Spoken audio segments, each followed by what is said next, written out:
Hey guys, what's going on? A couple of loose ends from last episode. I never told you my name. My name is Tyler. And also, one big thing I forgot to do is actually teach you algorithm notation, which is basically the letters I'm going to be writing down to tell you how to move your cube in order to perform a certain algorithm. So, let's say I'm going to make this my front face. So, if I say front, or I'll type down F, that means to move that face one time clockwise unless I say otherwise. So this is the top face, down face, left face, right face, front face, and the back face. Alright, so now that we got that covered, we are going to start building up the middle layer of the cube. So to do this, what you want to do is you want to make a T like this on one side of your cube.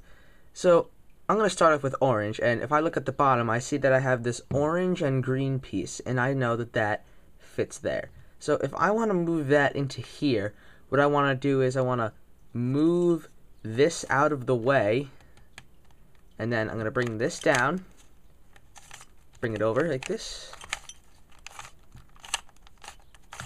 There. Okay? Now I'm going to show you it again slower on this one. Alright, so now this is the opposite of what we did last time. We want to move it to the left. So what I'm going to do is I'm going to move it away on the bottom from where I want it to go. So I want this piece over here. So I'm going to move that out of the way.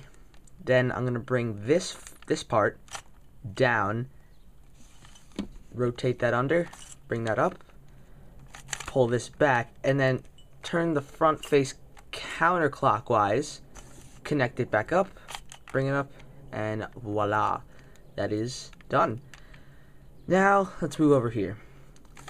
So I made my T, and what I want to do is move the down face to the left one, bring this down, pull this over, pull this one back up, pull this here, and then do a clockwise front face move, bring this back up, and then pull that up, and now we have this side of the middle layer completed.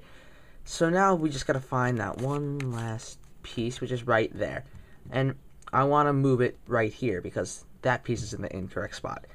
So since I want to move it to the right, again I'm going to move it away from where I want to go on the bottom layer, bring down the right layer, right side I mean, pull this to the left, bring this back up, pull this here, bring that down,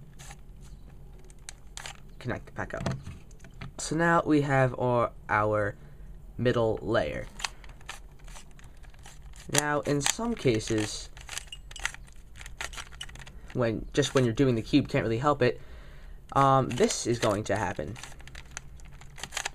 where the colors that you want are flipped, and obviously you can't solve the cube with that.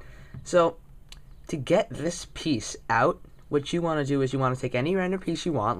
I'm going to choose this one, and do that move that I showed you last time, where you push another edge piece in,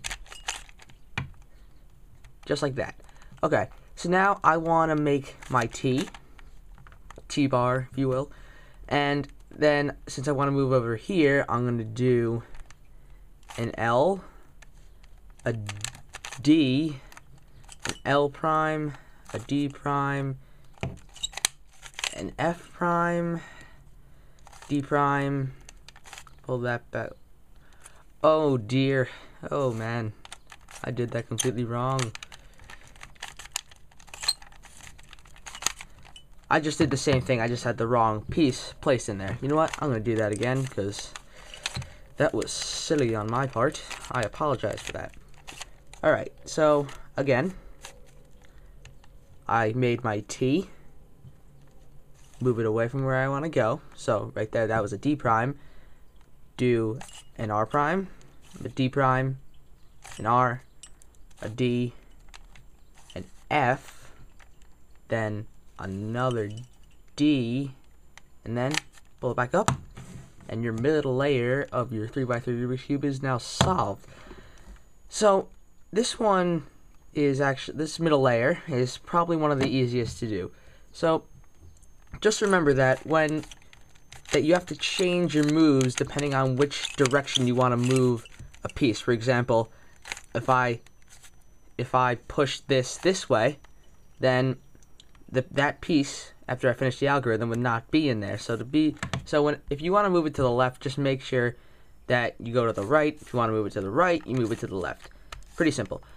Then you just do the algorithm, and if you want to move it to the right, you do a D prime, an R prime, a D prime, an R, a D, an F, a D, and then pull it back up. That's pretty much it for the middle layer. I have to say that's one of the easiest ones. Sometimes if you're lucky, you'll get a piece already fitted in, and then you'll be even faster. Thanks for watching, and be sure to check out for my part 3 to how to solve the Rubik's Cube. That one will probably be the hardest, although once you get it down, it's not hard at all. Thanks for watching, guys. See you next time.